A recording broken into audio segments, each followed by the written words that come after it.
Hey YouTube, Maddie's Daddy 12. I am Jason, and I'm going to try to move my family closer to going on our vacation, fully paid for by just our profits from our eBay and our flea market booth. So, I'm going to list some stuff today. Got some stuff out here I've been waiting to list. It's a beautiful day. It's awesome. Got off work a little early. Was able to pick up Janelle. And we got home with our check from the flea market. So me and Peggy will go through that at some point tonight. But for right now, I'm going to head over here and I'm going to start showing you guys what I have to list. And we're going to get started on listing. Got this catcher's mitt. I was going to hold on to it. I was using it to display some stuff inside. It's a Mike Piazza. It's a Rawlings Mike Piazza model. But, oh, there it goes. Luckily, it's not breakable because I am clumsy. But I don't really have any use for it now because I have a different glove that I'm using to display my stuff inside. So we're going to get that listed tonight. Got a couple hats here that I'm wanting to get listed. Video games, those should go up rather easily. If not, I might not even list these. I might just take these to my buddy Jason over at Secret Castle because I got a couple DS's in here. DS Lites. I got two of those DS Lite that I picked up in a video just not too long ago. You guys saw that. I'm going to have to get those listed. This should be another easy listing. This is a motorcycle racing helmet, but it's an autograph helmet. It's a helmet designed to be signed and stuff. Those Disney cups need to get listed. I got some Trolls, a couple VCRs, this Garfield, those remotes that are all still sealed, and these shoes right here. Probably going to get that listed also. I need to get that Redman fanny pack listed. In fact, I'm going to bring that out. I'm going to put that over here. That's going to be the next thing that's going to get listed after I list this glove. As the sun starts to go down a little bit, I'm wanting to talk to you guys about just a couple things that you can do to help some of your listings. Something like this catcher's mitt. Like I showed you guys, I was going to list this catcher's mitt.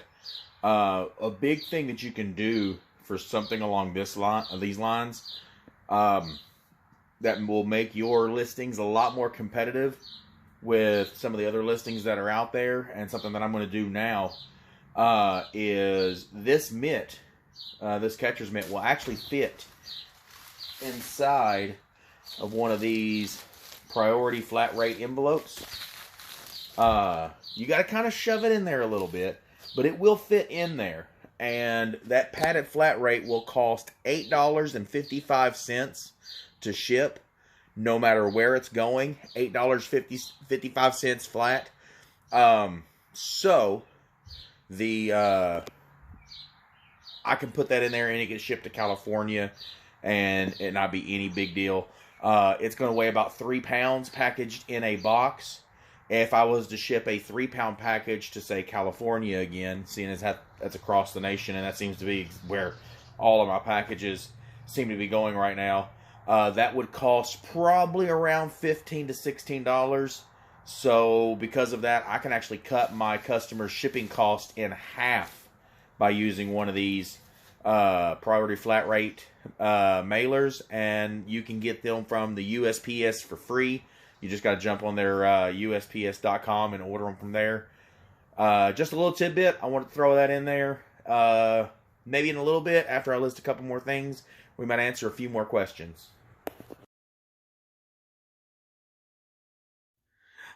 All right, so I'm not real sure how everybody at work will feel about this, but this is a hat that we were given to celebrate the 25 years that our plant has been open. I really have no use for this hat. We have several people that are keeping this hat so that they can use it there at work. I have no desire to use this hat. I like the mesh hat much better. Keeps my head a little cooler. But it was given to us to celebrate our 25th anniversary of being open, and I'm going to list this on eBay and see if I can't move it. I don't know if we're allowed to. I don't know, after giving it to us, I don't know that they can really tell us that we can't either. Like, because it's ours now. Like, it's mine. Like, I own that now. So I don't know that they can tell me I can't. Now, if I was to have snuck out of there with like a box of like 100 of these and was trying to sell them, I could see them being upset about it. But the one that they gave me, I'm going to list it on eBay, and I'm going to see if I can make a little bit of money off of this. All right, so taking a little break right now. Decided I would give you guys a little bit of a story time because I don't know that I ever talked about this. So I'm going to go ahead and tell you guys a little story about a return request that I had.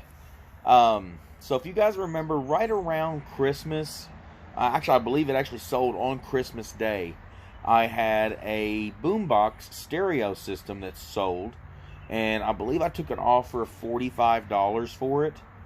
And that boombox actually went to Germany.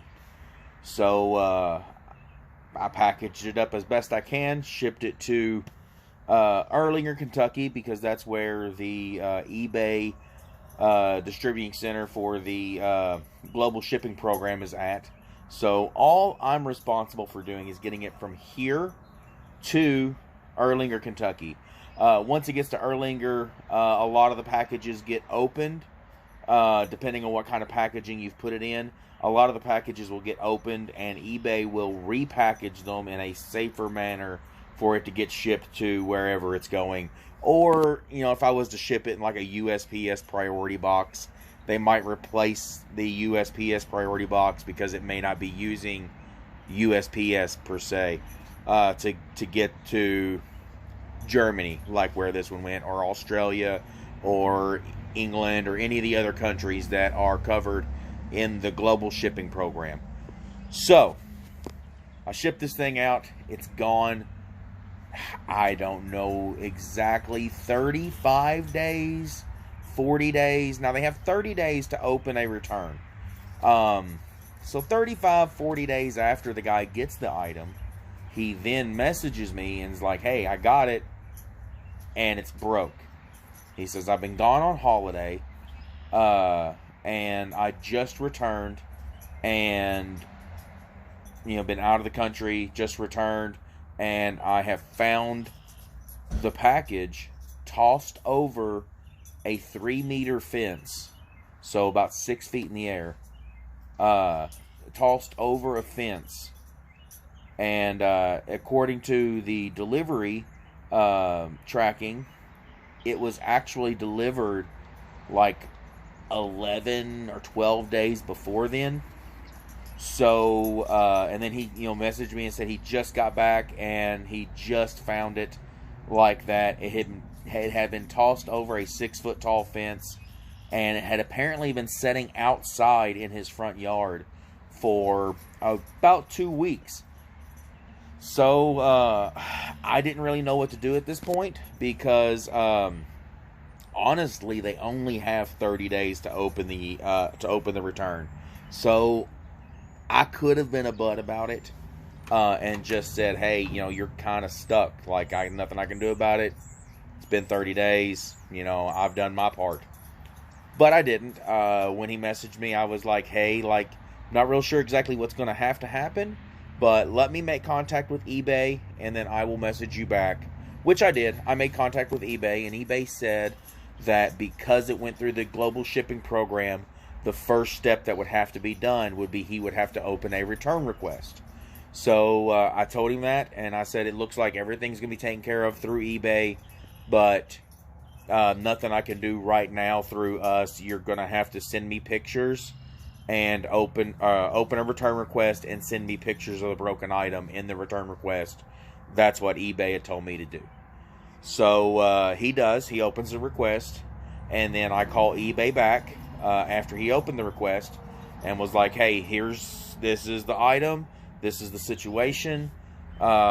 This is how he says what happened. He says that it was tossed over a fence.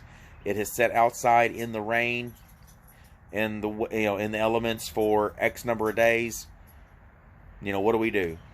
So this is why when I ship internationally, I use the global shipping program and I don't use other options like Pirate Ship and some of the other options, when you use the global shipping program, eBay will have your back.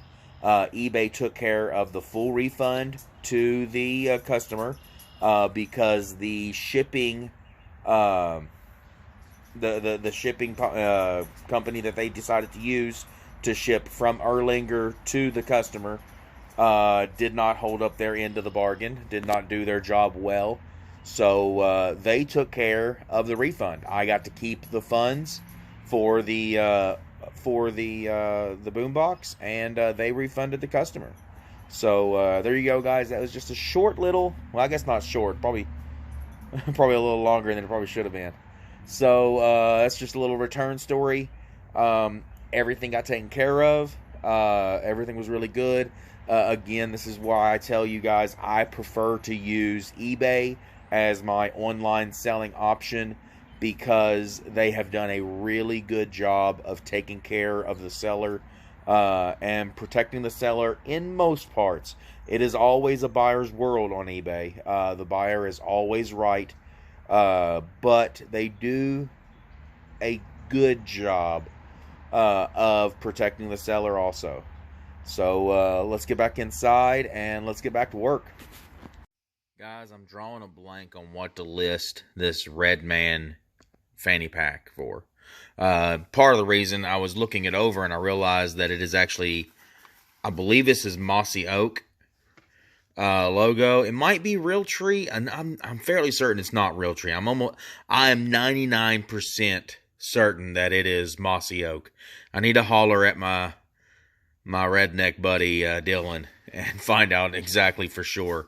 But so, like, not only is it Redman, a promotional item, but it is also a name brand. So, like, I don't know, guys. I'm thinking around $20. I don't really know what to list it for. What do you guys think?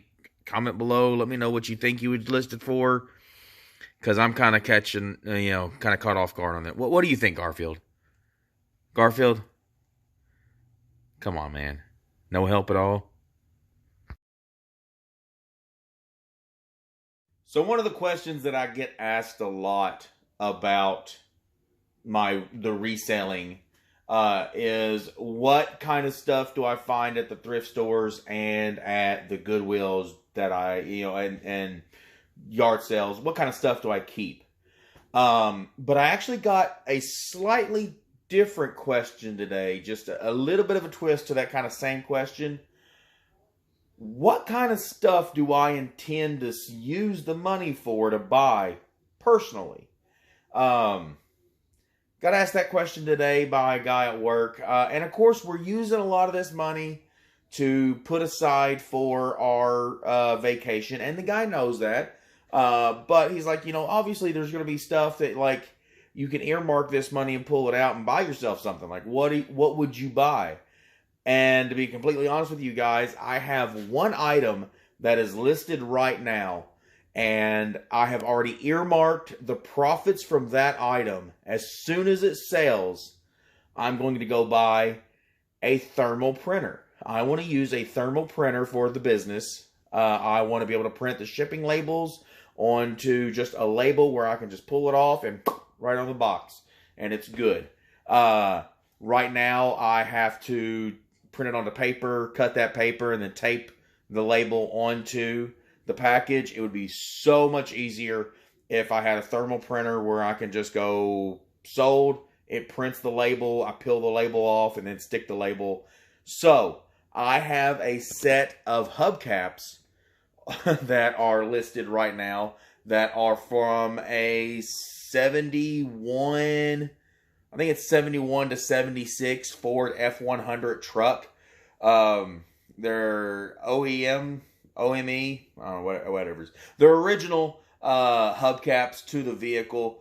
I've got them listed. As soon as those sell, I have that money earmarked to buy me a thermal printer. So that's one thing that I'm looking forward to buying for myself. Like, I don't even know if that's really for myself. Is that for myself? I don't know. But that's one thing that I'm looking forward to buying with the money from our eBay business. I think we've already gone over this once before, but I'm going to show you guys how to get that permanent marker off of this plastic, and it is really super simple. Just a dry erase marker and a little paper towel. We're going to pop this dry erase marker off, and we're just going to color over top of where that marker is at. Seems a little odd, but as weird as it is, guys, this actually pulls it up. It spreads that ink out. You can kind of see those white streaks that it's creating. It spreads that ink out, and then you can just wipe it off with the paper towel.